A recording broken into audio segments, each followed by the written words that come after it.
Hello students, following question is from part test 1, subject digital logic, chapter sequential circuit. The question is asked for 2 marks.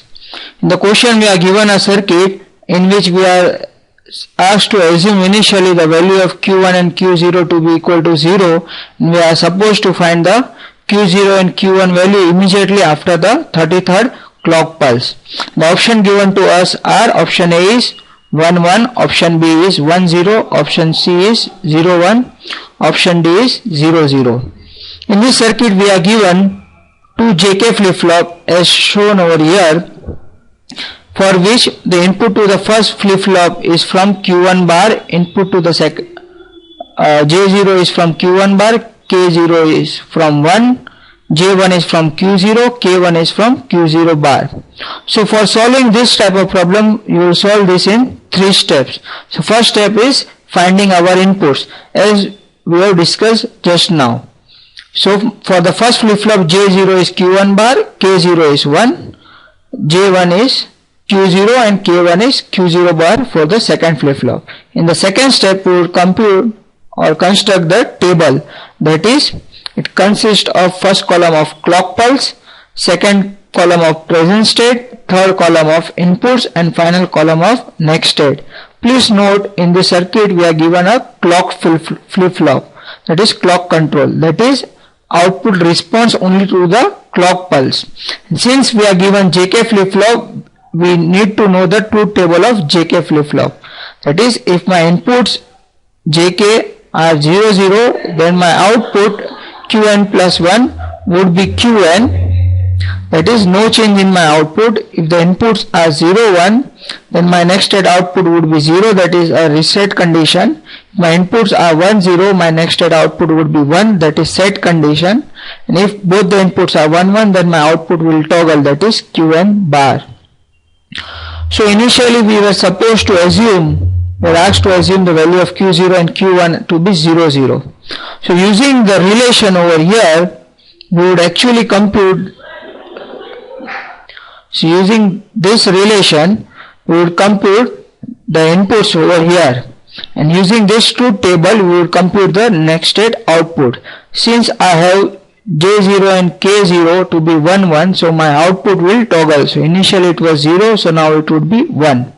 Over here it is 0 1, so we can look over here. So my output will reset, that is I will get 0 over here. So now this output would act as my present state for the next clock pulse. So again, using the relation, we would find the inputs as 1 1 and 1 0. So again, looking onto this truth table, we would find our output, next state output to be 0 1. And this again, this next state output would work as my input for my next clock pulse. Similarly, again we would compute the input values. And again, looking onto this table, we would find the final output for the third clock. If you look carefully, so my output of third clock pulse is same as my output given initially.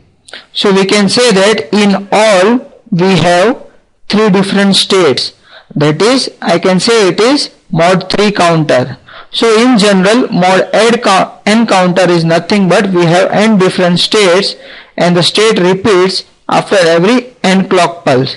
Now since we have mod 3 counter, so the state would repeat after every 3 clock pulse. So now moving on to step 3, that is finding our final output. So let us have the 2 columns, here the clock pulse and the output. Initially, that is at 0 clock pulse, our output was 0 0.